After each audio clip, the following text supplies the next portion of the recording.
angan sang mantan yang tak pernah lekang. Zio, lihat, kamu sekarang sudah jadi kakak, adikmu seperti harapanmu, cowok, nanti bisa kamu ajak main bola seperti kata kamu. Ucap Risma tatkala mereka sudah sampai kembali di rumah. Dia menggendong si kecil sambil dilihatkan ke arah Zio, cucu pertamanya yang berdiri menunggu mereka di depan pintu kamar bayi yang dulu sempat disiapkan bersama. Ibu, ini adik aku? Tanya anak kecil itu polos pada ibunya yang berjalan pelan mendekat, mengabaikan ucapan sang nenek. Ya, disayang ya, adiknya, ini anak ibu dan ayah juga kayak Zio. Ucap Anya sambil duduk di sofa kamar. Semua baju dan barang bawaan telah dibereskan suaminya dan tidak ada yang kurang yang harus dia lakukan. Kamar bayi juga sudah disiapkan di lantai bawah rumah besar tersebut, sehingga dia tidak perlu capek-capek naik tangga mencapai kamarnya. Ibu. Zio hanya melihat sekilas pada si kecil yang masih terlihat merah itu dan malah mendekat nempel kepada ibunya, tepatnya ibu sambungnya. Kenapa? Itu adiknya nggak disapa. Dicium dong adiknya. Ucap Anyelir. Nanti. Jawab si kecil singkat sambil menempelkan pipinya di lengan sang ibu. Nanti, kenapa? Mau ibu yang gendong, baru mau nyium adek? Anya menatap mata si kecil. Zio mengangguk dengan wajah pias. Entah apa yang ada di dalam benak anak yang belum genap 5 tahun itu. Anyelir seolah paham dengan psikologi si kecil Zio. Dia meraih anak itu dan meletakkannya di pangkuannya. Menatap mata si kecil yang kini terlihat menerawang murung. Zio, dengan Zio punya adik bukan berarti kasih sayang ibu akan berubah. Ibu sayang kamu, dan ibu juga sayang adik. Kalian saudara yang kelak akan saling membutuhkan dan menyayangi, saling melindungi satu sama lain, juga saling support. Anya mengelus rambut ikal anak itu yang kini mulai memanjang dan sudah saatnya dipotong. Ibu, huhuhu. Tiba-tiba anak kecil itu menangis. Kenapa menangis? Ibu, katanya ibu gak akan sayang aku lagi. Katanya aku bukan anaknya ibu. Ibu hanya akan sayang sama dedek bayi. Tangisnya benar-benar pecah. Anyelir tersenyum kecut, bingung dengan reaksi sang anak sambung. Siapa yang bilang begitu? Astagfirullah, itu tidak benar. Ibu akan tetap menyayangi kamu, sampai kapanpun. Anyelir mengelap air mata yang tiba-tiba bercucuran di wajah imut anak yang hampir 5 tahun itu. Zio, kamu sudah mau 5 tahun, sudah sekolah juga. Kan ayah selalu bilang, kamu laki-laki, kelak harus jadi pelindung buat ibu dan adik-adik kamu. Jangan cengeng. Jadi laki-laki itu modalnya kuat, bukan hanya kuat fisik, mentalnya juga. Masak takut nggak disayang ibu setelah punya adik? Cerita dari mana? Lihat, saat ibu kamu kepayahan mengandung adikmu saja, dia masih tetap menemani kamu buat tugas sekolah, mandiin kamu, nyuapin kamu, apalagi sekarang dedek sudah keluar. Abaikan siapa saja yang bilang jelek, kamu anaknya ayah sama ibu, pasti tetap disayang. Siapa yang bilang kamu bukan anaknya ibu? Jauzan ikut kesal dengan sikap Zio siang ini. Anak yang biasanya ceria dan selalu antusias menanyakan adiknya kapan keluar, tiba-tiba saja menjadi sedih dan takut kehilangan kasih sayang. Sementara Zio mendengar ucapan ayahnya malahan tambah menempelkan kepalanya di dada ibunya. Tangannya mendekap erat sang ibu seolah tidak ingin dia lepaskan lagi. Selina yang melihat kelakuan cucu tirinya hanya diam tak bisa berbuat apa, demikian juga dengan Bangun.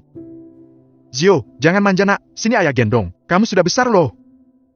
Sekali lagi ayahnya membujuk dengan nada yang lebih lembut. Ibu. Sekali lagi hanya itu yang bisa dia ucapkan sambil terisak. Ibu di sini, tidak kemana-mana. Ucap Anyelir lembut. Zio, gak mau sekolah. Lah, kenapa? Mau nemenin ibu, kata ayah ibu akan lama di rumah nemenin dedek bayi, gak ke rumah sakit dulu. Iya, tapi kalau gak sekolah nanti gak tahu apa-apa, gak punya ilmu. Sementara untuk bisa melindungi, membahagiakan ayah, ibu, adik, syaratnya harus berilmu, paling tidak ilmu agama ya, karena sekarang apapun itu butuh ilmu, butuh skill, butuh keahlian, kayak ibu, bisa mengoperasi, menolong orang kan dari sekolah, dari belajar juga. Kalau nggak sekolah gimana? Mau jadi apa? Bagaimana mau menolong, melindungi, mengajari? Ucap Anyelir lembut. Si kecil diam, masih terisak tapi kini air matanya mulai berhenti.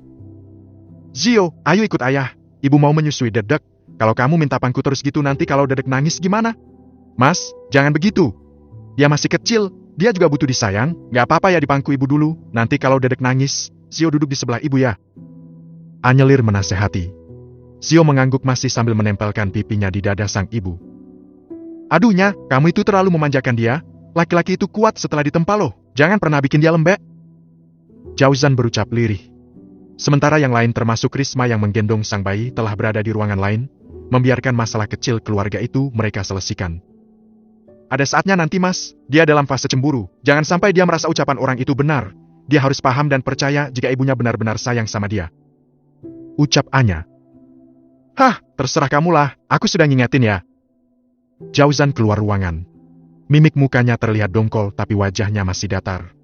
Sementara Zio kini sudah berhenti menangis, hanya sesekali suara isakannya terdengar. Rambutnya berantakan, mau ibu sisirin? Zio mengangguk. Tangisnya benar-benar sudah reda, tapi wajahnya masih kemerahan menahan emosi jiwanya yang entah oleh karena apa. Sudah makan siang? Zio menggeleng. Makan ya, ibu suapin. Dan dia mengangguk cepat. Makannya di luar, kan gak mungkin di dalam kamar, nanti ada remahan makanan yang akan mengotori kasur, sofa, bikin semut pada datang. Yuk ke meja makan. Zio sekali lagi mengangguk. Dia langsung bangkit dari pangkuan dan berdiri siap digendong ibunya seperti biasanya jika habis merajuk. Nah, ibu kan habis lahiran, banyak nih otot ibu kendor yang belum kembali seperti sedia kala. Jika ibu angkat beban yang berat-berat, ototnya ibu yang kendor akan semakin kelelahan dan sulit kembali sehat. Jadi, Zio mau ibu sehat nggak? Iya. Kalau begitu Zio jalan sendiri dulu ya? Iya, tapi apa ibu boleh gendong dedek bayi? Dedek bayi kan cuma 3 kilo saja nggak ada. Nggak berat, kalau Zio berapa kilo? 23 kilo. Jawabnya cepat. Wah, 23, 8 kalinya dedek tuh. Hahaha, iya. Jawabnya jenaka. Yuk. Keduanya berjalan perlahan keluar kamar menuju meja makan. Mbak Nur, minta sayur yang berkuah buat Zio. Ucap Anya dengan nada lumayan keras. Yang dipanggil segera menyahut dan membawakan pesanan. Semangkuk sop sayuran dengan potongan daging ayam.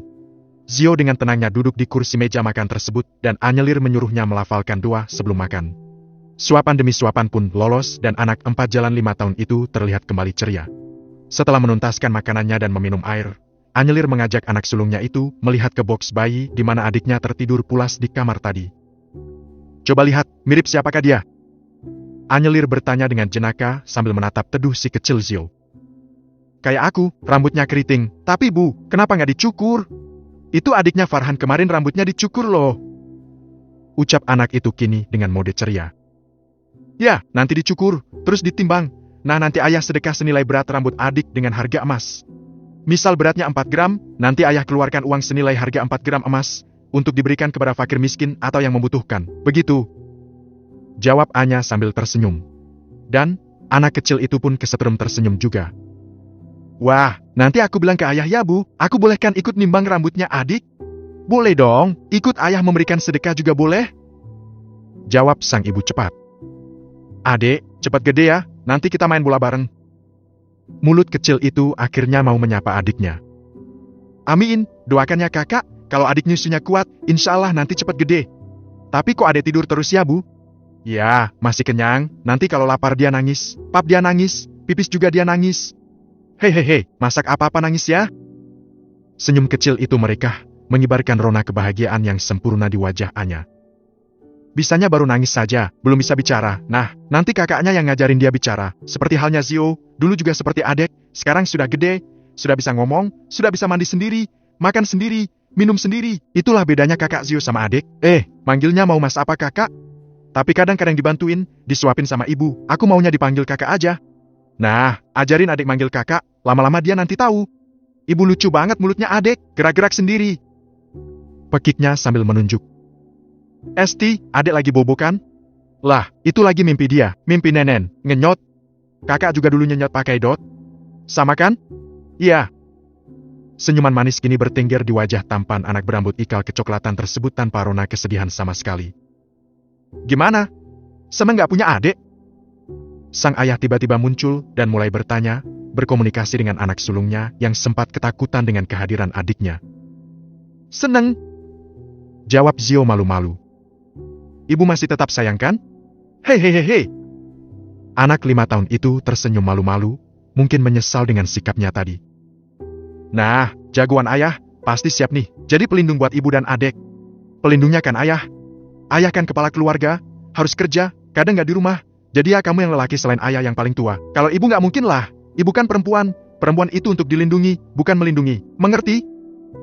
Terang Jauzan menasehati. Mengerti ya, aku pasti lindungi ibu dan adik-adik aku. Bagus. Ngomong-ngomong pengen punya adik berapa emang? Farhan adiknya 2 ya, teman aku di TK. Sekarang sudah mau 3 loh adiknya. Jawabnya jujur. Kok Farhan? Memang kamu mau kayak Farhan adiknya 3? Aku mau adik 5 lah, biar bisa futsalan gitu. Ucap Zio sok seperti anak gede. Futsal, sepak bola terus yang dibahas, emang seasyik apa sih bola? Anyelir menimpali. Asyik tahu bu, gak ada yang lebih asyik dari main bola. Tukas si kecil. Sesti, ibu kan perempuan, mana tahu tentang kesenangan laki-laki, kamu cukup pesan saja ke ibu. Bu, lahirin adik laki-laki 4 lagi biar aku bisa futsalan bareng adik-adik aku. Gitu. Ucap Jauzan yang seketika terkaget karena ada bantal sofa menumbuknya dari belakang. Bagus om, rencana besar ini akan membuat lelaki sombong itu kehilangan muka. Dia akan miskin dan tidak punya harga diri lagi di hadapan Anyelir. Ucap Eden setelah mendengar penjelasan dari sang bapak yang hingga hari ini masih enggan dipanggilnya papa. Eden lebih suka memanggil lelaki setengah baya itu dengan panggilan om meskipun dia tahu Parwito adalah bapak kandungnya. Jika Jauzan Zuhri bangkrut, apakah kamu akan puas? Ya, tentu saja. Dia yang telah mengambil istriku sejauh ini, dia harus menanggung akibatnya. Aku bisa saja memberikan pelajaran fisik padanya sehingga dia akan jera dan terpaksa meninggalkan wanitamu. Tapi, kabar terbaru dia telah melahirkan anak lelaki itu. Apa dengan itu kamu masih mau menerima wanita bekas orang? Anyelir ini milikku dan seterusnya tetap akan menjadi milikku. Masalah aku mau atau tidak, bukan urusanmu. Nada bicara Eden sungguh tidak sopan. Tapi, Parwito tidak terlihat marah. Lelaki yang hampir mencapai 60 tahun itu hanya menarik napas berat, kemudian mengepulkan asap rokoknya dengan perlahan. Kumisnya yang melintang bergerak-gerak seolah mengekspresikan kegundahan pikirannya saat ini. Beberapa investor Zuri sudah kupegang. Mereka tidak akan berani menolak ancamanku. Tapi, ada beberapa kubu konsorsium lain yang belum bisa kusentuh. Dengan hengkangnya 2 investor besarnya, Jauzan akan kalang kabut. Apalagi saat ini dia sedang menggarap proyek besar yang menyedot dana tak sedikit. Aku yakin, dengan satu ucapanku, para investor itu bergerak dan Zuhri akan langsung ambrol. Amin Zuhri, rasakan dan nikmati kebangkrutanmu saat ini. Hahaha. Ucap Parwito Jumawa. Bagus, bagus. Om, jangan lupa malam ini, siapkan hidangan magnus buat kita berpesta. Hahaha. Eden ikut tertawa lebar penuh kepuasan. Elak sang bapak. Aku mau yang perawan, karena aku nggak mau penyakitan. Kalau om nggak bisa sediain, aku hanya mau jandanya Jauzan saja, bukan yang lain. Oh ya, bagaimana anak dan istrimu yang mantan influencer itu? Kenapa kamu nggak hubungi dia? Lakukan kewajiban kamu, paling tidak, kasih mereka harta. Kamu tahu, bapakmu ini kaya, kamu tinggal sebutkan nominalnya dan berikan. Mereka juga berhak atas uangmu. Tidak, wanita itu cacat, dan ibunya tidak berguna lagi saat ini. Aku tidak butuh mereka, memalukan saja. Sementara Anya, meski dia sudah bekasan Jauzan, tapi aku tetap penasaran. Gila memang, tapi mungkin Anya lah sebenarnya cinta sejatiku. Aku tidak inginkan yang lain. Eden melempar botol wine ke lantai, kemudian rebah ke sofa dengan setengah terhuyung. Kamu boleh mabuk sebagai penghilang stres, tapi otakmu harus tetap waras. Jangan bodoh. Dengar, perang ini menunggumu sebagai aktor utama. Bersiaplah menjadi pemenang dan memegang sas properti. Ucap Parwito sambil berlalu meninggalkan tubuh lemah itu di dalam ruangan. 2 orang lelaki tegap bergantian masuk berjaga untuk sang anak bos. Sementara Eden masih terbuai dengan segala harapan dan angan semuanya, kembali bercumbu dan bermesraan dengan sang pujaan hati yang pernah dibuangnya, Anyelir. Bab 136, Duri dalam daging. Hari kedua setelah pulang dari rumah sakit, Amin Zuhri dan Risma masih menginap di rumah sang putra, demikian juga dengan Selina dan Bangun Anggoro. Semua menginap di lantai 1 rumah besar tersebut, sehingga suasana rumah 2 lantai itu terlihat makin ramai. Mbak Nur dan Mak Harjo jadi sibuk sepanjang waktu. Pagi-pagi menyiapkan sarapan, membuat kudapan dan makanan untuk keluarga besar tersebut. Pagi ini, Amin Zuhri yang memang separuh hidupnya di kursi roda, duduk terpekur di teras samping. Dia berusaha berjalan sendiri dan duduk di bangku teras di samping kursi rodanya. Lelaki tua yang usianya di atas 60 tahun itu terlihat menepi seolah mencari suasana tenang yang ingin dia ciptakan sendiri di tengah keriuhan keluarga besarnya. Jauzan, sang putra sematawayang menghampirinya sambil menggendong si kecil Imran yang lelap setelah puas menyusu, menanti cahaya pagi yang mulai menghangat di antara rimbunan daun-daun ketapang kencana di samping rumah. "Pa?" Jauzan menyapa sambil duduk di samping bapaknya. "Dia tidur?" tanya Amin Zuhri. "Ya, habis mandi terus nyusu ibunya, langsung lelap. Tapi aku ingin menggendongnya, gemas sekali. Bayi selalu menggemaskan, seperti halnya ketika Zio dulu, kamu juga selalu menggendongnya dikala dia tidur. Zan, kamu harus banyak bersyukur, hidupmu saat ini sempurna, anak istrimu sehat, dan terus pertahankan keistiqomahan dalam ibadah, tambah dengan sholat sunat, yang akan menambal kelalaianmu di sholat wajib." Ucap Zuhri. Iya Pak, hanya, aku agak kepikiran dengan usaha kita, sekarang ada pesaing berat yang seolah mengejar Zuri Property, entah dengan alasan apa. Tidak usah terlalu dipikirkan, namanya dunia usaha pasti ada pasang surutnya. Jika memang non-profit, Papa yakin lain kali Allah akan kasih rezeki. Masalahnya, awalnya lelang lahan aku sudah mengalah. Sekarang aku membangun kompleks di tempat lain, mereka terus mengejar, membuat perum juga di samping lahan kami. Bahkan mengirim utusannya untuk memaksaku menjual lahan kita yang rencana untuk tambahan unit, padahal perizinannya lumayan sulit aku dialkan kemarin. Main ancam akan pengaruhi investor kita juga, entahlah. Jauzan menarik napasnya berat, sambil mengusap pipi si kecil yang terkena sisa ASI ibunya. Tapi kamu tetap bersikuku tidak berikan bukan? Hal itu biasa, pengusaha yang bermain curang nanti pasti akan kena batunya sendiri.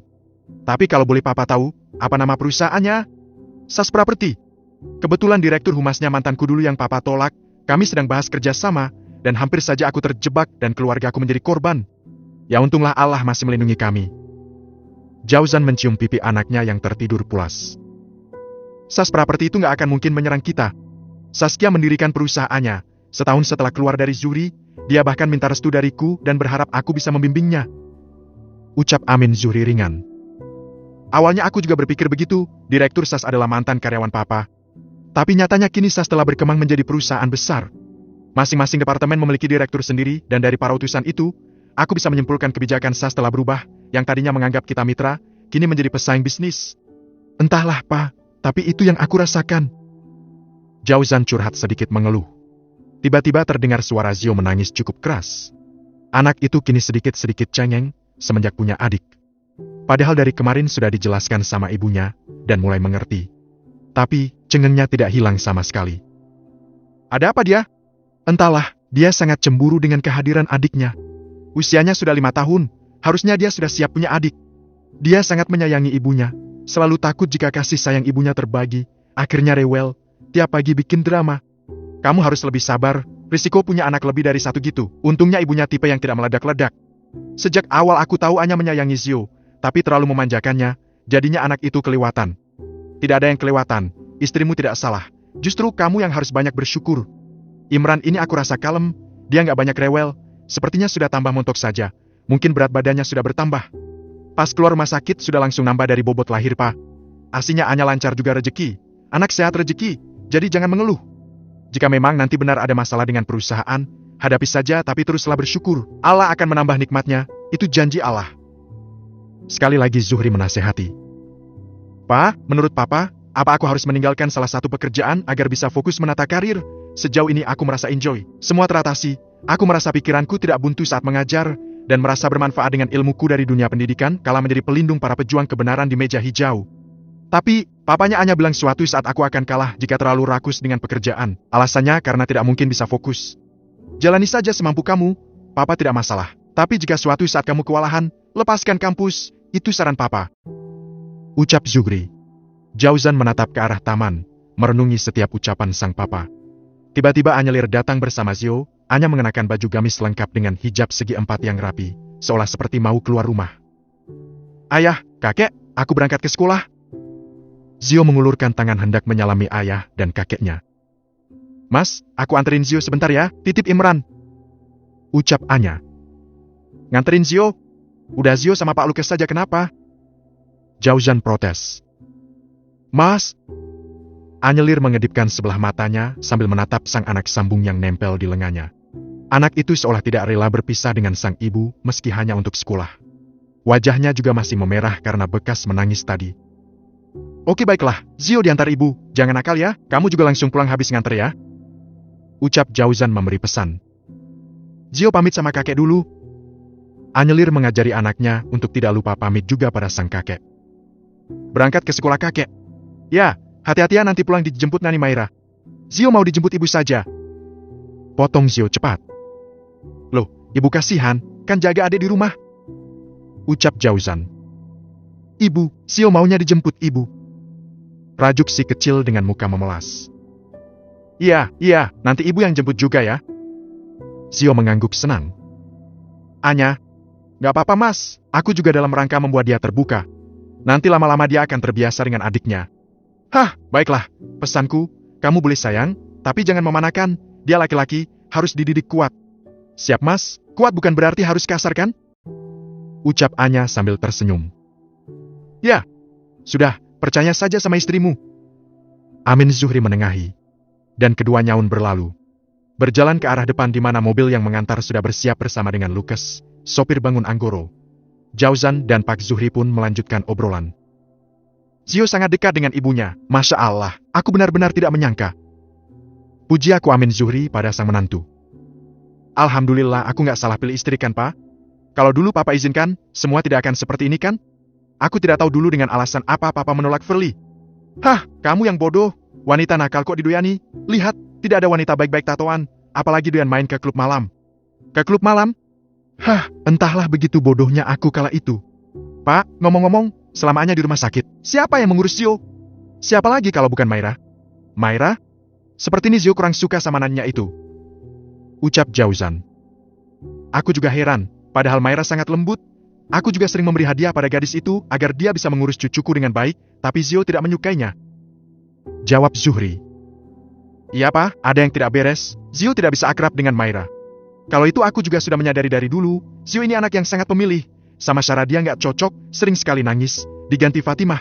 Malah Fatimahnya berhenti karena menikah. Lalu sama Maira, ya mending, dan akhirnya ketemu istrimu itu. Dia sangat nempel. Mungkin karena takdir juga tahu jika Anya akan menjadi ibunya. Zuhri berpendapat. Tidak Pak, aku menyukai Anya sebenarnya awalnya karena Zio yang begitu nempel dengannya. Anya ini tulus. Tak pernah memarahi anak kecil dan selalu bersikap baik. Aku curiga, apa selama ini Maira bersikap kasar jika tidak ada kita? Atau, tidak mungkin, dia bekerja sama kita sudah lama. Kamu juga waktu itu yang memilih dia kan? Yang katanya paling penyabar di kantor di antara yang lain. Ya tapi aku tidak tahu jika. Sudahlah, jangan banyak sudzon. Oh ya, urusanmu dengan Anya sudah selesai? Sudah, gak ada masalah dan dia sudah menerima apa adanya. Tentunya dengan beberapa syarat, dia tidak mau aku ketemu lagi dengan Verly. Agak konyol juga. Secara Verly kini menjabat sebagai Direktur Humas di SAS. Turuti saja, kalau mereka bisa mengutus, kamu juga bisa kan? Tidak usah mempersulit, keluarga yang paling penting. Ucap Zuhri. Baik. Anakmu mulai resah, bawa masuk ke dalam sana, menjemur juga jangan terlalu lama, ini sudah mulai panas. Iya Pak? Pak, aku mau ke ruang kerja sebentar, titip Imran ya. Aku tidurkan di boxnya. Iya, Papa di sini saja, kalau nangis kan kedengeran. Baik. Jauzan bergegas masuk dan menidurkan sang bayi di boxnya. Kemudian setelah memastikan anaknya nyaman tidur, dia naik ke atas, tak lupa berpesan pada kedua nenek si bayi yang sedang asyik ngerumpi untuk mengawasi selama dia di lantai atas, di ruang kerjanya. Jauzan membuka ponselnya, ada kiriman pesan dari sang satpam yang memberikan beberapa video rekaman di pintu depan perpustakaan keluarganya. Dia mulai mengamati video itu satu persatu. Dia harus segera menemukan siapa duri dalam daging di rumah keluarganya. Bu Fira, siapa wanita itu? Eden bertanya dengan penuh minat, menatap wanita cantik berhijab merah muda dengan motif bunga di seberang meja. Itu Bu Verly, beliau adalah Direktur Humas perusahaan. Jawab Fira, sang Direktur Pemasaran. Verly? Apakah itu yang Om ceritakan sebagai mantan Jauzan Zuhri? Wow, cantik juga dia. Sangat cantik, tubuhnya sangat menawan, mengenakan hijab tapi lekuknya terlihat jelas. Bahkan, lengan baju yang dia kenakan hanya sebatas di bawah siku, sehingga tangan langsing dan mulusnya terekspos sempurna, dadanya juga indah, meski agak sedikit turun. Oh ya, dia bukan perawan lagi.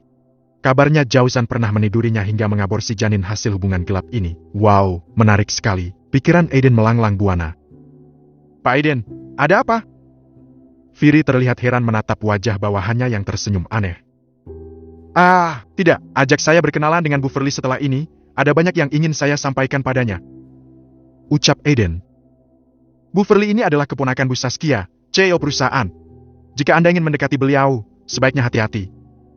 Bisik Fira. Dia yang harus hati-hati denganku. Kita lihat saja, apakah Bu Saskia berpihak padaku atau padanya. Tapi aku yakin, Bu Saskia tidak akan keberatan. Pak, Bu Saskia datang hari ini. Investor perusahaan, Pak Parwito akan memberikan arahannya. Bisik Fira setengah jengkel. Eden diam dan hanya mengangguk dengan senyum pongahnya yang jumawa. Oh, ternyata ini yang dinamakan hidup di surga dunia. Menjadi anak seorang Parwito sang konglomerat sejati dengan berbagai kelebihannya benar-benar mengasihkan. Uang sudah bukan masalah lagi, semua akan selesai dengan uang, dan apapun yang diminta juga akan terpenuhi dengan uang. Hahaha, uang memang segala-galanya. Hehehe. Sekali lagi Eden tersenyum dalam lamunannya, membuat beberapa orang petinggi SAS Praperti yang siap tegang di ruang rapat direksi tersebut menggelengkan kepala heran dengan segala kepungahan karyawan baru tersebut. 1 jam berjalan, semua departemen melaporkan progres pekerjaan 3 bulan terakhir. Eden sebagai seorang manajer baru tentu saja belum mendapatkan porsi bicara. Tapi, dia menjadi orang istimewa karena diperkenalkan secara khusus oleh Saskia, sang pemilik perusahaan. Selesai rapat intern Mr. Parwito masuk sebagai tamu undangan bersama dengan beberapa investor lainnya.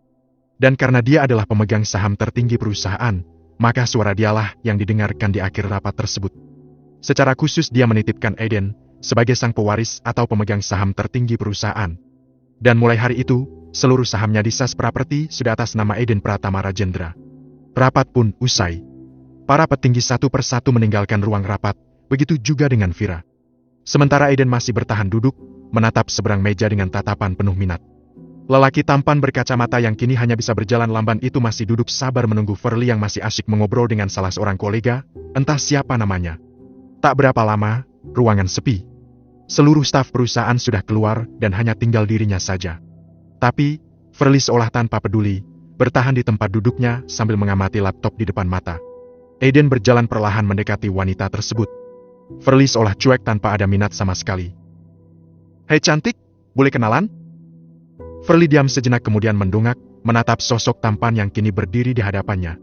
Eden bergerak lebih dekat lagi dan Furly mengernyitkan dahinya, entah apa yang ada dalam pikirannya. "Namaku Eden," ucap lelaki itu sambil mengulurkan tangan. "Sudah tahu, Eden Pratama Rajendra, putra seorang pengusaha pom bensin yang tersebar di beberapa kota. Sekarang menjadi investor di SAS dengan saham tertinggi. Aku Furly, Direktur Humas SAS Praperti." Senyum lebar Furly seketika mempesona sosok Eden. Cantik sekali, pantas Jauzan pernah jatuh cinta padanya. Pikir Eden. Keduanya menunjukkan ketertarikan yang sama, tenggelam dan terpesona satu sama lain dalam tatapan yang dalam dan penuh minat. Bab 137, Duri yang akhirnya tersingkir.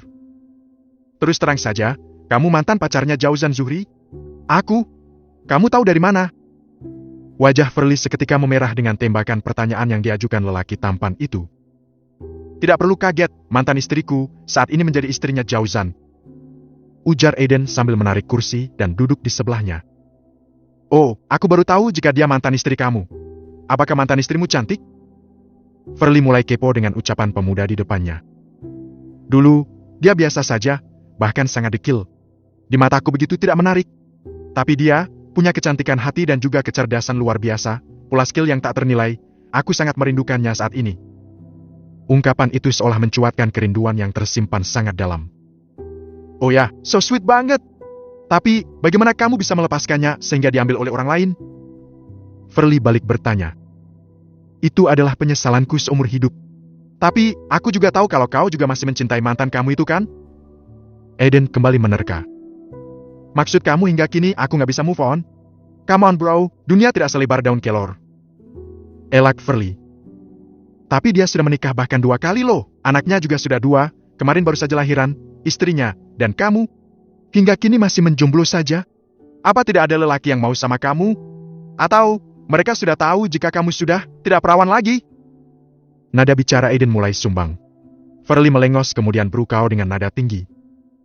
"Cukup, apa maksud kamu? Kamu mengolok-olok aku? Kamu belum tahu posisi aku di sini?" Furly terlihat mulai dongkol dengan ucapan Eden. "Calm down. Ternyata kamu sensitif sekali. Hahaha, pantas Jauzan meninggalkanmu. Hah, dengar. Jauzan tidak pernah punya inisiatif meninggalkan aku.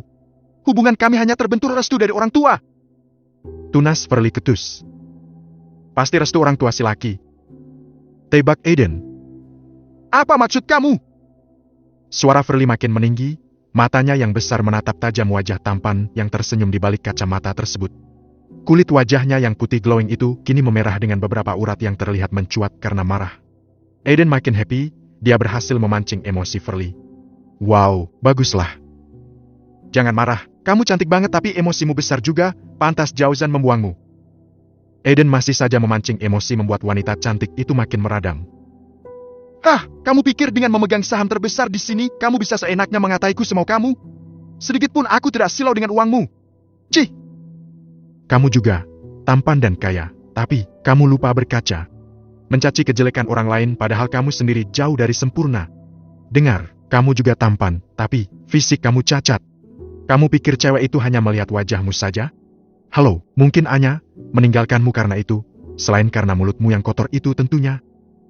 Furley cepat men-shutdown laptopnya dan kemudian melipatnya. Gadis itu bangkit hendak pergi meninggalkan kursinya sambil menenteng laptop lipatnya. Tunggu, kita punya tujuan yang sama, kenapa nggak kerja bareng saja? Kamu butuh Jauzan dan aku butuh Anya. Kita bekerja sama dan saling menguntungkan. Aku punya uang, dan kamu pecinta uang bukan? Akhirnya Aiden mengatakan maksudnya. Silakan Pak Aiden, tapi maaf, saya tidak tertarik dengan uang Anda. Furley beringsut, bangkit berdiri, dan melangkah pergi. 100 juta! Aku beri kamu 100 juta, langsung ku transfer saat ini juga tapi datanglah ke kamarku malam ini. Kita akan bicara di sana. Seru Aiden. Furley menghentikan langkahnya. Uang 100 juta? Apakah dia mengolok-olok aku? Pikir Furley. Berikan nomor rekening kamu, ku transfer sekarang juga. Ucap lelaki muda 37 tahun itu lagi dengan tenangnya. Furley masih diam, berdiri mematung, sementara Aiden memamerkan aplikasi mobile banking di dalam ponselnya siap scan. Furley dengan perlahan mengambil ponselnya. Dia ingin lihat, apakah bos muda ini terlalu besar omongan ataukah hanya besar kepala. Maaf, aku bisa mendapatkan uang segitu tak lebih dari 3 bulan gajiku sebagai direktur. Jawab Furley pongah tapi dengan senyuman meremehkan. Gadis itu pun berlalu dan kembali melangkah. 300 juta! Datanglah ke kamarku. Furley diam tak bergerak. Benarkah apa yang dia dengar? 300 juta dan hanya 1 malam saja? Itu pun janjinya hanya sekedar mengobrol? 300 juta hanya mengobrol saja? Ucapnya mengulangi sekaligus memastikan. Tunjukkan barcode rekeningmu, ku transfer saat ini juga. Ucap Aiden. Furley dengan ragu mengambil ponsel dan membuka aplikasi mobil banking, kemudian dibukanya barcode rekening yang segera di-scan oleh Aiden. Sejumlah uang masuk di rekening Furley dengan nominal persis seperti yang disebutkan Aiden. Kamu? Wajah Furley terlihat bingung tanpa mampu berucap sedikit pun. Aku bukan pembohong. Jangan meremehkan aku. Oh ya, aku di Hotel Inara lantai 4, kamar 412 jam 7 malam datanglah. Kalau perlu sopir, hubungi aku, mana nomormu? Furley membuka lagi ponselnya dan mereka pun bertukar nomor telepon. Jangan pernah berpikir untuk mencurangi aku. Aku bisa lebih kejam dari Kim Yang-un jika dikhianati. Ancam Aiden. Lelaki muda itu bangkit perlahan, kemudian berjalan menjauh dengan langkah pelan menuju ruang departemen pemasaran. Dalam hati Furley mengutuk dirinya sendiri yang semakin dalam masuk pada lingkaran masalah. Tapi hati kecilnya mulai menuntun kesadarannya. Dia yakin bahwa keputusannya kali ini bukan keputusan yang salah. Lagi pula awal kerja saja Aiden sudah sangat loyal. Bisa jadi dia akan mengeruk lebih banyak rupiah dari lelaki pincang tersebut. Pikir Furley sembari mengepalkan tangannya. Myra dan Mbok Siti! Jauzan bergumam sambil mengepalkan tangan. Mata Jauzan tak lepas dari layar laptopnya. Hanya 2 orang itu yang terlihat memasuki ruangan perpustakaan dari sejak seminggu sebelum kejadian. Dari CCTV terpantau mereka masuk masing-masing 2 kali. Mbok Siti masuk sambil membawa alat kebersihan, sementara Myra juga. Hanya, Mbok Siti masuk dengan sapu dan lapel, sementara Myra, dia masuk dengan membawa lap kain saja. 2 orang ini harus aku interogasi. Gumam Jauzan. Dia meraih ponselnya dan menelpon Pak Sabar, sang sopir di rumah orang tuanya. Assalamualaikum Pak Jauzan, bagaimana? Ada yang bisa saya bantu? Bapak sama Ibu mau kundur sekarang? Sapa Pak Sabar dari seberang sana. Tolong sampaikan ke Myra sama Mbok Siti untuk tidak keluar. Semuanya saja untuk kumpul. Ada yang ingin saya sampaikan. Ucap Jauzan. Sekarang Pak? Ya, saya ke rumah Papa sekarang juga. Tidak boleh satu pun yang keluar rumah, termasuk Anwar dan Pak Rudi. Semua disuruh kumpul di ruang tamu. Ucap Jauzan. Baik Pak. Tapi kalau boleh tahu, ada apa ya Pak? Nanti akan saya sampaikan sendiri. Yang jelas ada masalah. Tapi, Pak Sabar jangan sampaikan apapun dulu. Biar saya saja. Oh ya, tolong tutup gerbang depan dan belakang, tidak boleh ada satu pun yang keluar. Termasuk jika sedang ada tamu saat ini, harus ikut menemui saya. Baik Pak, akan saya sampaikan. Oke, terima kasih. Assalamualaikum. Waalaikumsalam. Lelaki berambut ikal cepat itu menutup teleponnya. Dia segera keluar ruangan setelah mengkopi semua video dan tangkapan foto dari video yang dia temukan. Dia pun turun dengan tergesa ke lantai bawah. Pak, aku keluar dulu. Mau ada yang kurus di rumah. Di rumah? Ya, ini urusan penting. Aku tidak mau memelihara pengkhianat. Ternyata benar dugaanku, ada duri dalam daging keluarga kita. Sebelum dia menusuk lebih dalam, sebaiknya segera ku singkirkan. Ucap Jauzan lantang. Istrimu belum pulang, sebaiknya menunggu dia saja dulu. Justru Anya belum pulang ini aku bisa pergi, akan sangat rewel kalau sampai dia kembali. Sudah ya Pak, Assalamualaikum. Kamu gak diantar sopir? Kenapa gak suruh Sabar menjemput kamu saja? Enggak, aku nyetir sendiri. Titip Imran ya Pak. Oh ya, bilang ke Anya, aku sekalian mampir ke tempat akikahan, mau beli kambingnya sendiri. Ya, ya. Jauzan langsung masuk berlari ke arah gerai, ke mobilnya, dan perlahan, mobil SUV besar warna putih itu pun keluar, kemudian melesat cepat di jalanan aspal di depan sana ke arah barat menuju rumah orang tuanya. Tidak butuh waktu lama, 20 menit perjalanan itu tak terasa, akhirnya dia sampai di depan rumah besar Amin Zuhri. Gerbang depan yang besar dan tinggi kokoh dibuka. Pak Sabar dan Anwar menyambut kedatangannya dengan penuh sukacita. Semua sudah menunggu Pak. Tidak ada yang keluar bukan? Tidak. Kunci gerbang depan dan belakang titah Jauzan. Baik, jawab Anwar, satpam pintu depan sekaligus pemegang CCTV rumah. Ketiganya berjalan beriringan ke ruang tamu rumah besar tersebut. Jauzan masuk, dia melepas kacamata hitamnya. Wajahnya yang tampan dengan mata besar itu ini terlihat seram, tanpa senyum sama sekali. Dia duduk di sofa, di mana beberapa orang penghuni rumah duduk di sofa juga di hadapannya. Matanya yang besar tajam menyapu ruangan besar tersebut, menatap wajah-wajah tegang di hadapan itu satu pertama satu. Tahu kenapa saya kumpulkan? Akhirnya Jauzan membuka percakapan. Tidak Pak, jawab mereka hampir serempak. Saya tidak melihat Maira. Mana dia? Maira baru saja pamit, kebelet pipis, jadi minta izin ke belakang. Anwar dan Pak Rudi, temukan dia sekarang juga, atau saya minta bantuan polisi dengan kasus dia. Pak, maksudnya? Cari saja. Cepat. Baik. Kedua orang itu bangkit dan mulai mencari keberadaan si Maira. Tapi hingga mereka teriak-teriak dan menggeledah semua ruangan, wanita itu tidak ditemukan. Akhirnya, Anwar berinisiatif naik ke lantai 3 dan menemukan si gadis sedang berjalan ke arah jalan besar sambil terseok-seok. Dia juga membawa koper kecil, mungkin berisi baju. Anwar bergegas berlari melaporkannya pada sang bos. Jauzan tidak bingung ataupun kecewa. Tapi dia menjadi semakin yakin bahwa Miralah memang pelakunya selama ini. Bagaimana Pak? Maira ternyata sudah pergi. Biarkan saja. Itu membuktikan bahwa dia merasa bersalah. Dengar! Aku tidak menuduh siapapun, tapi kepergian Maira sudah menjadi bahwa dia merasa bersalah. Siapa yang sering komunikasi sama Maira? Bok situ Pak, jawab Mak Silah. Iya saya, terakhir dia bilang, butuh uang buat mengobatan adiknya yang kena tumor rahim. Tapi, beberapa hari ini dia terlihat bahagia. Kemarin waktu mengasuh Mas Zio juga happy-happy saja. Tidak ada sedihnya sama sekali, dan katanya adiknya sudah jadi operasi. Gak tahu itu dapat uang dari mana. Mbok Siti bercerita. Benar seperti itu? Jadi memang dia biangnya. Apakah ada yang pernah lihat dia bertemu siapa gitu?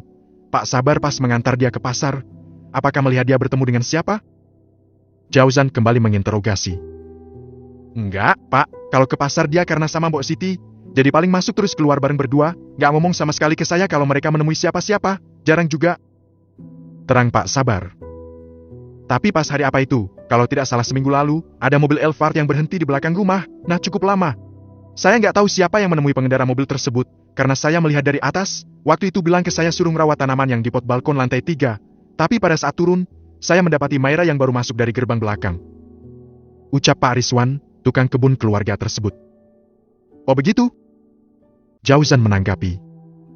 Oke, jadi saya jelaskan ya, Maira, dia mendapat job memasukkan foto-foto fitnah tentang saya dengan mantan pacar saya. Ke ruang perpustakaan hingga mencari ide agar Anya dan Zio masuk. Dia tahu kebiasaan Zio suka membuka majalah yang full color sehingga menaruhnya di sana, dan karena itu, istri saya sedih dan mengalami kontraksi. Ini adalah kejahatan, hampir saja dia membunuh anak dan istri saya. Ucap Jauzan keluh. Wah, berani sekali Maira. Ya Allah, kejam sekali kamu Maira. Maira, dasar iblis. Umpat para pekerja itu.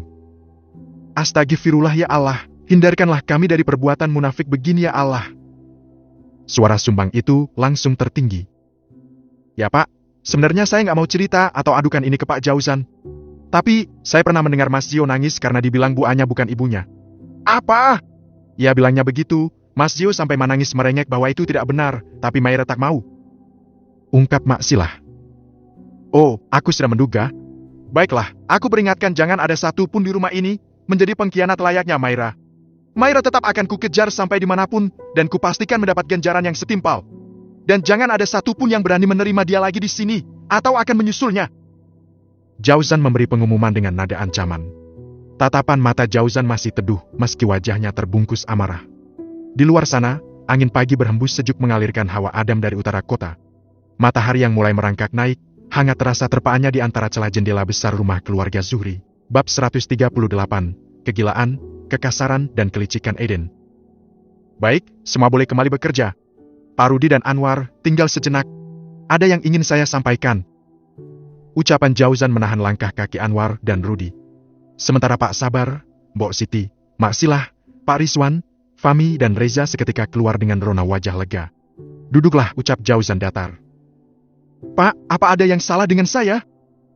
Rudi berucap dengan tangan sedikit gemetar. Aku sudah suruh untuk kunci gerbang depan dan belakang, bagaimana Mair bisa kabur? Tanya Jauzan datar, lelaki tampan itu menatap dingin dua satpam rumahnya tersebut. Seolah ada kecurigaan yang tersemat di wajah itu. Pak itu? Anwar menjawab ragu sambil menatap Rudi. Apakah aku harus menarik kesimpulan kalian ikut dalam lingkaran pengkhianatan Maira? Atau? Jauzan tidak melanjutkan ucapannya. Demi Allah, Pak, saya tidak ikut. Demi Allah. Rudi menjawab dengan bibir gemetar. Dia mengelak dan mengatakan tidak terlibat, tapi ekspresi wajahnya memperlihatkan ketakutan. Rudi, saya membebaskan Anda. Jika sudah tidak betah bekerja di keluarga Zuhri, Anda boleh hengkang dari sini. Lelaki 30 tahun itu masih berbicara dengan nada tenang. Pak Jauzan, saya mohon, jangan pecat saya, Pak. Saya mohon, anak saya 3 semua masih kecil-kecil, mereka butuh saya, Pak. Rudi makin gemetar. Kalau begitu jangan khianati keluarga Zuhri, katakan yang sebenarnya. Jauzan berucap tegas. Sorot matanya tajam mengarah ke wajah sang satpam gerbang belakang rumah orang tuanya tersebut. Pak Rudi, tolong katakan. Pak Jauzan ini orang baik, beliau pasti akan memaafkan jenengan, Pak, asal jenengan jujur. Ucap Anwar. Satpam depan yang sekaligus yang memonitor CCTV di seluruh rumah besar tersebut. Pak, jadi Maira ini masih saudara Pak Rudi. Mereka tetanggaan juga. Kalau nggak salah, Maira adalah saudara sepupu istrinya Pak Rudi. Jadi, maaf Pak Rudi, apa jenengan mungkin membantu Maira kabur? Terang Anwar. Jauzan mengangguk. Anwar! Suara Rudi membentak. Cukup! Jauzan balik membentak. Aku yang memutuskan di sini. Bicara, atau aku akan laporkan kalian semua yang membahayakan nyawa keluarga saya. Tegas lelaki 31 tahun itu dengan muka yang mulai terlihat garang. Maafkan saya, Pak, saya tidak bermaksud. Maira, dia adalah tulang punggung keluarganya, Pak. Jika dia tidak kabur, maka Anda pasti akan menangkap dia, memenjarakan dia, bukan? Sementara adiknya yang habis operasi, masih perlu pemulihan, ibunya sudah tua dan lumpuh.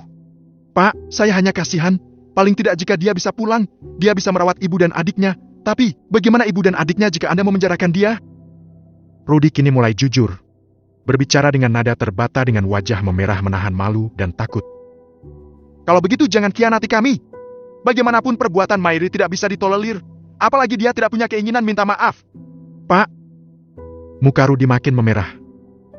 Bukan itu saja, dia mengkompori anakku, agar membenci ibu sambungnya, mengatakan jika Zio bukan anak kandung Anya dan tidak akan pernah perlakukan sama dengan adiknya yang baru lahir. Kamu tahu akibat psikologis anak dengan masukan seperti itu? Sampai saat ini, istriku menjadi super repot mengurus anak sulung kami, untung saja dia sabar, coba kalau tidak. Jauzan menatap nanar sang satpam penjaga pintu belakang rumah. Pak, saya akui Maira salah, Pak, tapi bagaimana ibu dan adiknya? Bapaknya sudah meninggal. Lanjut Rudi berharap ada sisi kemanusiaan yang akan melembutkan hati bosnya tersebut. Jadi kamu tahu terkait orang yang memberi uang ke Maira dan menyuruh dia melakukan pengkhianatan itu? Tanya Jauzan. Saya, jika kamu bisa jujur, aku akan pertimbangkan. Tapi jika tidak, lebih baik kamu dan Maira hengkang sekalian dari rumah ini dan tunggu proses hukum yang akan berjalan atas kalian. Ancam Jauzan. Pak Rudi, jujurlah, kita tahu selama ini betapa baiknya keluarga Pak Zuhri. Kita ini selalu dimanjakan. Setiap kali kita punya hajat selalu disupport, mau ini, mau itu. Pas anak jenengan lahir, Bu Risma begitu perhatian. Anak jenengan masuk SMP kemarin juga Bu Risma memberi uang lebih. Apa jenengan tidak ingat? Anwar mengingatkan.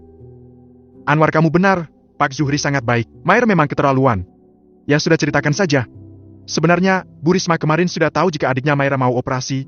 Beliau juga sudah menanyakan tentang biayanya. Beliau memberi uang 5 juta untuk biaya akomodasi karena sudah ditanggung asuransi kesehatan dari pemerintah. Tapi, Maira tiba-tiba ditelepon orang yang memberinya uang lebih sehingga bisa mengcover biaya operasi dengan jalur umum dan juga dia punya sisa uang. Rudy mulai bercerita. Si pemberi uang minta apa saja? Selain memasukkan foto-foto editan itu? Saya tidak tahu, Pak. Hanya itu yang saya tahu. Mungkin bisa ditanyakan langsung ke Miranya saja. Siapa yang datang dan memberi pekerjaan dan uang itu? Kamu tahu namanya? Saya tidak tahu, Pak. Maira juga mengaku tidak kenal. Tapi, sehari sebelumnya, Bu Saskia minta nomor Maira dari saya. Saskia? Iya, Bu Saskia. Yang dulu kerja sama Bapak, yang sering datang ke sini. Mantan karyawan Bapak dulu. Terang Rudy. Ya, Rudy orang lama yang dulu juga tentunya kenal baik dengan Saskia. Jauzan mengangguk. Tapi, kenapa Saskia? Buat apa wanita karir itu punya niatan menghancurkan rumah tangganya? Sepertinya segalanya makin terang kini. Ada Verly di belakang wanita itu, dan dia tentu melakukan semua demi Verly. Oke, kamu yang memulai, kamu juga yang harus mengakhirinya. Kamu yang mulai menyulut api, jangan salahkan jika kamu akan terbakar oleh ulahmu sendiri. Rudy, aku hargai kejujuran kamu. Kamu tetap bekerja di sini. Syaratnya pertemukan aku dengan Maira. Nanti aku yang tentukan sendiri apakah proses hukum untuknya akan berlanjut atau tidak. Oh ya, saranku, jujurlah setiap ada masalah. Jangan lari ke orang lain yang ujung-ujungnya merugikan keluarga sendiri. Kita, semua penghuni rumah ini, adalah keluarga besar kamu. Jaga nama baik dan keselamatan semua. Dengar Rudy, kamu kasihan sama Maira. Tapi bagaimana dengan nyawa anak dan istriku? Mereka hampir mati dengan tindakan Maira. Jauzan berucap dengan nada emosi yang tertahan. Iya Pak, saya paham. Maafkan saya. Lelaki setengah baya itu menunduk lesu, seolah menyesal dengan semua tindakannya. Kapan kita akan ke rumah dia? Tanya Jauzan. Saya siap kapanpun, jawab Rudy. Rumah kalian deketan? Tanya Jauzan lagi. Rudy mengangguk. Apakah Maira pasti pulang ke rumahnya? Iya Pak, pasti. Dia tidak punya tempat untuk berteduh selain rumahnya. Tapi saat ini dia masih pegang uang banyak. Bagaimana kalau dia menghubungi Saskia atau bersembunyi di hotel gitu? Saya punya cara untuk membuat dia pulang ke rumah, terang Rudy mantap. Oke, kupercayakan padamu. Besok sore aku ada waktu, pastikan dia ada di rumahnya. Siapa? Apa nggak sekarang saja, Pak? Tidak, aku takut istriku nanti marah jika aku pergi-pergi. Aku sudah janji standby 3 hari setelah dia pulang dari rumah sakit. Untungnya tidak ada jadwal sidang. Ya sudah, nanti chat aku kalau sudah ada kepastian, aku percaya padamu. Jauzan menepuk pundak Rudy dengan penuh akrab, membuat sosok itu kembali terlihat lega. Oh, iya Pak, siap. Ada rona senyum di wajah Anwar, dan Rudy kala mendengar jawaban lugu dari sang bos tentang istrinya lelaki muda itu bisa garang di depan mereka. Ternyata sangat ciut nyalinya di depan istri. Wow, powernya istri yang dicintai ya seperti itulah. Oh ya, Anwar, aku minta ganti semua kunci gerbang, depan dan belakang, jangan sampai kita kecolongan. Cukup kamu yang pegang saja, tak siapapun. Titah Jauzan lagi. Siap Pak, ucap Anwar cepat. Tok tok. Sekali lagi pintu diketoknya, sebenarnya dia bisa saja menelepon nomor Aiden, tapi terlalu malas melihat foto profilnya yang terlihat sok ganteng tersebut, padahal ada beberapa bekas luka di sana. Tapi jujur, Aiden memang ganteng, terlepas dia punya cacat fisik yang lain, yaitu kakinya sedikit pincang. Apa perlu didobrak ini pintu? Verly menjadi gusar. Dia sudah terlambat 5 menit dari waktu kesepakatan mereka bertemu. Tapi Aiden malah cuek. Apa sih mau dia? Verly kembali menggerutu. Tok tok tok. Kembali dia mengetuk dengan suara yang sedikit keras. Pintu dibuka. Sosok wajah berkacamata itu muncul dalam balutan kimono putih khas hotel-hotel mahal dengan rambut yang basah oleh sapuan shower. Masuk, ucapnya singkat dengan wajah dingin. Gimana kalau kita bicara di cafe saja? Tawar Verly. Aku sudah membayarmu 300 juta. Kamu dalam kekuasaanku malam ini. Ucap Aiden ketus. Kamu jangan macam-macam ya. Verly menunjuk sambil menatap tajam mata Aiden. Jangan sok jual mahal, masuk. Aiden mencekal tangan Verly dan menariknya kasar untuk masuk ke kamar tersebut. Kamu kasar ternyata. Pekik Verly. Tergantung, kalau kamu lembut, aku pun bisa perlakukan kamu dengan lebih baik. Aiden membanting tubuh kurus Verly di kasur hotel yang empuk. Mukanya terlihat garang. Verly tidak menyangka lelaki tak sempurna ini ternyata memiliki kekuatan fisik yang luar biasa. Tapi dia kemudian berpaling, mengunci kembali kamar hotel dan berjalan perlahan mendekat dan duduk di sofa hotel menghadap padanya. Sakit, rintih Furley sambil mengelus pergelangan tangan. Jangan berlagak lemah di depanku. Aku tidak suka. Dengar, aku punya bisnis yang harus kamu kerjakan. Kamu bisa mendapatkan uang yang lebih banyak lagi jika kamu berhasil. Ucap Eden kemudian sambil berpaling lagi menatap ke jendela, seolah mengabaikan sosok Furley yang kini tergolek di atas ranjang menahan sakit pada pergelangan tangan akibat cengkeraman tangannya tadi. Bisnis apa? Furley berucap cuek. Dia mulai memposisikan diri seerotik mungkin, memamerkan tubuh indahnya meski kepala masih tertutup kerudung lilit. Rayu dan pengaruhi Jauzan agar mau kembali padamu, ucap Eden. Mata lelaki itu masih terlihat tenang, meski beberapa kali mulai mengerling menatap tubuh sang lawan bicara yang meliuk indah dengan penuh minat. Aku sudah berusaha, tapi dia tidak mau. Dia sangat mencintai istrinya saat ini. Dasar bodoh! Bermainlah yang pintar! Aku juga tahu itu! Eden membanting bantal sofa ke arah ranjang. Wajahnya benar-benar merah menyeratkan kondisi psikisnya yang kecewa. Dia marah dengan cepat, berpaling, seolah tidak punya syahwat terhadapnya. Aneh, pikir Furley. Lalu apa yang bisa aku lakukan? Kenapa kamu suka sekali membentak wanita? Kamu laki-laki yang sangat kasar. Cir Furley. Hah, jangan mencela atau mengomentari sikapku. Aku sudah membayarmu 300 juta. Kau harus lakukan apa yang aku minta, karena hanya kau yang bisa mendekati lelaki bajingan perebut istriku itu. Ucap Eden. Kamu ternyata sosok lelaki setia, tapi bodoh mempertahankan wanita seperti Anyelir yang bahkan sudah tidak lagi perawan. Buat apa? Kau tahu berapa banyak lelaki yang telah menidurkan samakan Anya denganmu. Kau tidak ada seujung kukunya dia. Jika Anya kembali padaku, aku tentu akan kembali pada kehidupanku yang dulu. Kehidupan penuh ketenangan yang damai. Sebagai lelaki yang dicinta satu-satunya oleh wanita yang tak punya jiwa mesum dan kianat sepertimu. Bentak Eden. Mukanya menampakkan kebengisan. Dengan gerakan pincangnya, dia mendekat dan mulai meraih dagu Furley dengan, tidakkah dia mengakui bahwa dirinya sangatlah cantik? Bahkan Jauzan pun berulang kali mengatakan dan memujinya kala itu. Tapi Eden? Hah? Tubuhmu ini, sudah berapa lelaki yang menyentuhnya, menyisakan ludah di sekujur kulitmu yang halus mulus tapi kotor berlumur dosa? Jangan pernah merendahkan Anyelirku. Kau jauh dan bukan bandingan dia. Yang dia berikan pada sang wanita yang katanya dulu pernah menjadi kesayangan Jauzan, musuh nyatanya saat ini. Tubuh keduanya dipenuhi peluh setelah puncak rasa itu teraih, bersamaan dengan ringisan di wajah Furley, sisa kekasaran yang dia terima dari sang pelanggan malam ini. Bagaimana? Puas? Ucap Furley sambil menangis. Kamu menghina aku sebagai seorang cacat, juga berkata kasar padaku. Dengar! Mulai malam ini, kamu hanya boleh melayaniku, dan akan berakhir jika Anyelir berhasil jatuh ke pelukanku. Ucap Eden pongah. Tidak! Aku tidak mau! Aku akan kembalikan uangmu! Pekik Furley. Hah! Tidak sekali sentuh, dan kamu akan menjadi terkenal setelah ini. Wajah licik Eden menyeringai sambil tersenyum mengejek. Eden! Kamu gila! Umpat Furley geram. Jika kamu ingin aku perlakukan lembut, maka bersikap haluslah. Uang itu tak perlu kamu kembalikan.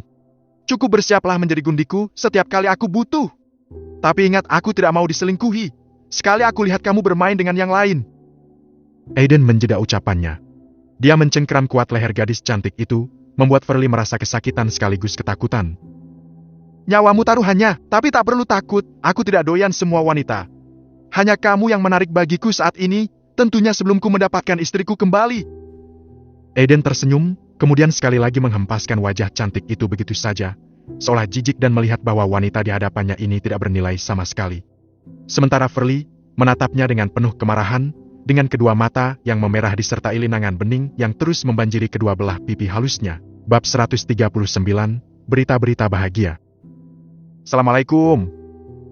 Jauzan memasuki kamar bayi tersebut, langsung mendekat melihat aktivitas dua orang kesayangannya. Waalaikumsalam. Jawab Anya dengan muka sedikit cemberut. Wah, ngenyot terus, biar nanti cepat gede kamu ya. Ucap Jauzan berusaha datar dan mengalihkan perhatian istrinya yang terlihat suwok. Dari mana, Mas? Cuci tangan dulu, Dang.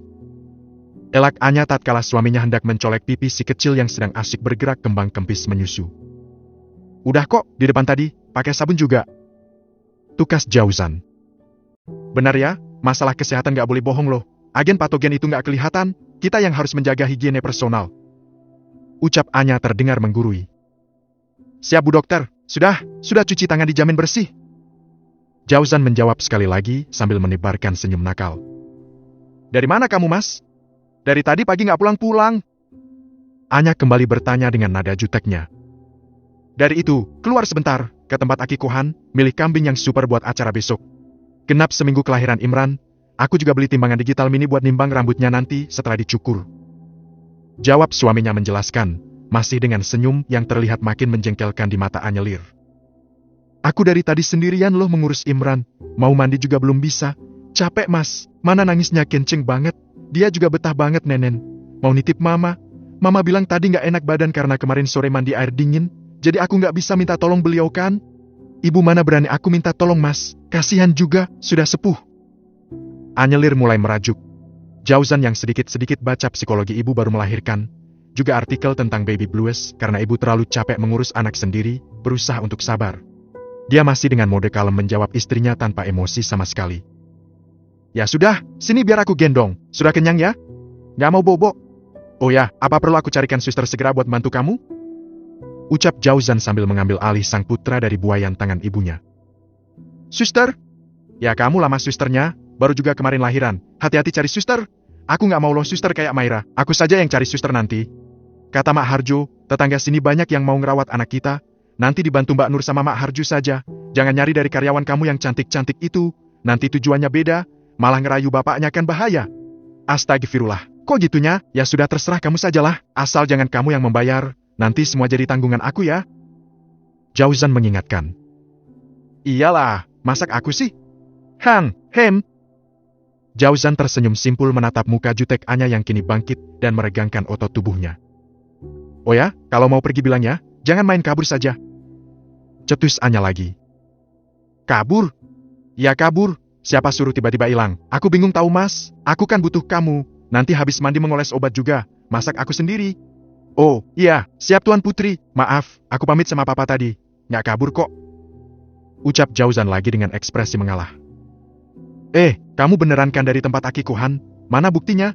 Astagfirullah, ini ada nota pembelian 2 kambing jantan, sama nota dari cateringnya. Masa nggak percaya?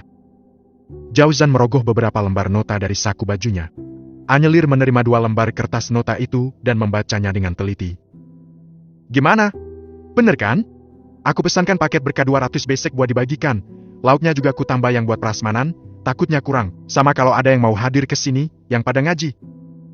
Terang lelaki itu. Iya, makasih ya Mas. Papa bilang kamu habis dari rumah Papa. Hayo ngaku. Ngapain emang? Oh, Papa cerita ya, gak ngapa-ngapain. Ada sedikit masalah di sana yang harus aku selesaikan. Jawab Jauzan mulai serius. Masalah apa? Boleh aku tahu? Mas, kalau boleh aku kasih masukan, sebaiknya kamu hati-hati deh sama naninya Zio itu. Sepertinya ada indikasi dia yang ngomporin Zio. Jadi cemburu sama adeknya, juga ngatain Zio bukan anak aku. Terang Maira. Maira? Kamu tahu apa tentang Maira? Mas, kamu memang baik dan soleh, tapi terlalu sibuk kerja dan kurang perhatian sama anak. Zio pernah mengeluh tentang naninya itu. Dia bilang nani Maira akan sangat baik jika ada kamu, tapi ketika hanya berdua, selalu menolak diajak main. Bahkan membentak jika Zio melakukan kesalahan. Mas, aku nggak mau nanti Imran dia seorang seperti itu. Anyelir menjelaskan. Yah, kamu benar, aku yang kurang perhatian. Nggak tahulah, kurang baik apa kami sebagai majikan. Bahkan Papa nggak enak memberhentikan Maira saat Zio pindah ke sini, dan memberikan pekerjaan lain yang sebenarnya tidak terlalu urgen. Tapi dia malah berkhianat. Berkhianat? Maksud kamu? Nggak penting sayang, Mas nggak mau kamu kepikiran. Sudahlah. Mas, aku juga nggak mau bikin masalah untuk diriku sendiri. Kalau aku tahu kamu khianat, aku tidak akan memaafkan kamu lagi loh. Jangan-jangan ada apa-apa lagi kamu sama Maira? Astagfirullah, sayang, justru itu aku dalam rangka mengorek informasi, dan aku berhasil, semua makin terang kini, dan aku pasti akan menyelesaikannya. Maira harus diberi pelajaran. Terserah kamu saja. Sayang, demi Allah, aku tidak mau bermain api yang akan membuatku terbakar sendiri. Aku hanya takut kamu akan kepikiran, nanti nggak ganggu produksi ASI, kasihan anak kita. Aku tahu bagaimana memanagi perasaanku Mas, yang penting sekarang kamu yakinkan aku bahwa hati kamu hanya buat aku. Sudah cukup, aku tenang. Yang lainnya, aku pikir belakangan. Yakin? Kenapa sih masih saja curiga? Ya, kalau nggak cerita, hati kamu nggak terbuka, keyakinan itu sudah aku bangun Mas. Begitu? Baiklah, Jadi begini, kalau kamu begitu kepo, daripada nanti aku dicurigai. Aku tadi cek CCTV yang ke ruang perpus di rumahnya Papa. Aku suruh Anwar cek dan ketemu beberapa video. Akhirnya aku dapat info kalau Mirala yang bersekongkol dengan Saskia memasukkan foto-foto lama dan editan itu. Jadi memang ada semacam konspirasi atau rencana jahat untuk kita. Dari keluarga Verly. Aku nggak menyangka. Hingga kini dia punya dendam padaku karena pernah ditolak Papa. Dan bentar, ada berita baru lagi, Mas? Apa? Melinda, anaknya sudah gede. Ternyata cantik juga anaknya nih. Kini dia kembali muncul di medsos, mengakui segala kesalahan dan berniat menata diri. Tobat! Dia juga menceritakan telah dicampakkan suaminya dan hidup bersama keluarga ibunya. Mudah-mudahan tobatnya benar-benar ya. Anyelir memamerkan sebuah tangkapan layar yang memperlihatkan akun medsos Melinda yang sempat di-privat dulu. Oh, kamu punya medsos sekarang? Berteman sama dia? Jauzan keheranan. Enggak lah, ini kan screenshot kiriman Syahra. Wow, gimana kabar dia? Kapan mau nikah? 2 bulan lagi katanya. Walah, sudah berumur ngapain sih nunggu lama banget? Wah, nggak tahu tuh, masalahnya bukan di Syahranya, tapi di Antoknya. Iya itu Antok kayaknya sangat minder sama teman kamu. Perlu di-briefing lagi dia? Jangan banyak di-briefing, nanti malah tambah nggak pede dia. Hah, nikah kok dipersulit? Sudahlah cocok ya gas saja. Aku mau mandi, awas jagain Imran, jangan ditinggal handphone-en loh. Iya sayang, kamu mungkin yang handphone-en, kalau aku lebih suka mandangin dia tidur, lucu banget. Sudah, sana mandi, biar Imran gak kebauan lagi kalau nenen. Kamu kali yang kebauan, dia mah nyaman saja diketekin ibunya. Ah, dasar, tahu saja kamu. Jauzan tersenyum jenaka. Anya ternyata sangat suka juga bercanda. Waktu berlalu begitu cepat. Detik, menit, hari dan bulan berjalan. 6 bulan berlalu sejak kelahiran Imran. Segalanya mengalir sebagaimana biasanya. Ancaman dari sang mantan seolah lekang oleh hempasan masa. Semua itu tanpa mereka rasakan akibatnya. Mungkin, mereka menyerah pada takdir dan akhirnya kembali menata hidup masing-masing, begitu pikiran Anya. Dan akhirnya, lupalah mereka terhadap semua kekhawatiran tersebut. Anyelir juga telah kembali ke rumah sakit, bergelut dengan pisau bedah di ruang operasi. Sementara sang anak, Imran, sudah semakin besar dan gemoy dengan ASI eksklusifnya. Juga Zio sudah bertambah dewasa dengan gelar batunya sebagai kakak. Imran badannya montok dan membuat orang-orang di sekitar, sang ayah dan keempat kakek neneknya tak mau jauh. Mereka semua begitu bahagia dengan keberadaan sang cucu yang terawat dengan baik dan tumbuh menakjubkan. Sementara Anyelir, meskipun menyusui, dia tetap sibuk beraktivitas. Menjalani kegiatan rutin praktek di rumah sakit, operasi dan konsultasi pasien, juga rajin berolahraga dan berkegiatan. Jadi meskipun badannya berisi karena asupan makanan penuh demi menyusui, tapi dia tetap terlihat padat dan tidak kendur ataupun melebar. Sementara sang suami, Jauzan, kembali sibuk dengan pekerjaannya, bahkan semakin sibuk dan akhirnya Anyelir terbiasa dengan jam terbang suami yang begitu tinggi. Pagi itu, Anyelir mendatangi rumah sakit. Ada jadwal operasi pasien jam 8 pagi yang harus ditanganinya. Dia berjalan dengan penuh semangat seperti biasanya sambil sesekali menyapa para karyawan rumah sakit yang dia kenal, baik itu satpam, perawat, tenaga kebersihan, dan juga para sejawat dokter. Dia memang dikenal supel dan ramah, jadi pantas jika mendapat penghargaan serupa dari orang-orang di sekitarnya. Langkahnya surut tatkala melewati lorong poli jantung. Ada beberapa perawat berkerumun di sana sambil berbisik-bisik. Mereka memegang sebuah kertas coklat tebal dengan tulisan emas 2 huruf A. Pagi dok. Pagi, ada apa ini? Kok pada sibuk? Ada berita baru dok, katanya direktur kita mau ganti. Saham rumah sakit kini beralih ke saudaranya CEO, katanya sih ke kakaknya. Jawab seorang perawat berjilbab putih. Kakaknya? Prof. Setiawan Aditama, alias papinya Ferdian. Wah, kok bisa begini ya? Batin Anyelir dalam hati. Oh, kapan katanya ada serah terima jabatan? Dan siapa yang akan menggantikan? Dengar-dengar si dokter yang dulu praktek di sini dok, putranya pemilik baru. Kalau nggak salah dokter anak, yang baru setahun menikah.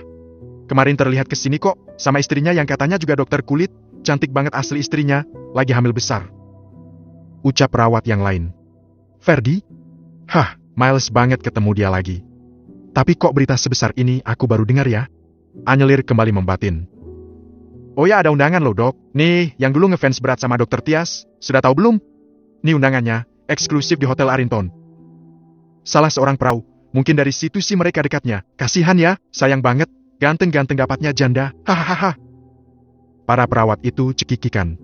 Anyelir menatau kertas tebal itu tanpa minat melihat detail. Janda anak 2? Anyelir mengernyitkan dahinya. Kabarnya dok, mereka itu sudah lama rencana meritnya, cuman orang tuanya dokter Hilman gak setuju, tapi akhirnya terrealisir juga. Salah seorang perawat bernama Rida menjelaskan. Ini undangan untuk poli jantung ya? Iya dok, poli bedah thorax ada kok. Tadi Bu Vina yang membawa dari bagian HRD. Oh, oke, saya duluan ya. Mau operasi jam 8. Silakan dok, sukses selalu. Makasih. Anyelir berjalan perlahan. Dua berita yang membahagiakan, tapi juga membuat jantungnya seketika berdetak kencang. Bertemu lagi dengan Ferdi. Apa yang harus dia lakukan? Mampukah dia bersikap biasa saja? Istrinya sangat cantik, lagi hamil juga. Suara perawat tadi terngiang di telinganya. Ah, syukurlah Ferdian sudah mau punya anak, artinya dia tidak akan macam-macam lagi. Tapi, siapa janda anak dua yang akan menjadi pasangan Hilman? Ah, Anyelir mempercepat langkahnya. Ingin segera sampai di ruangan poli bedah thorax untuk sekedar mengetahui calon istrinya Dr. Hilman. Dokter jantung yang dulu sempat diharapkan menjadi suaminya oleh sang papa.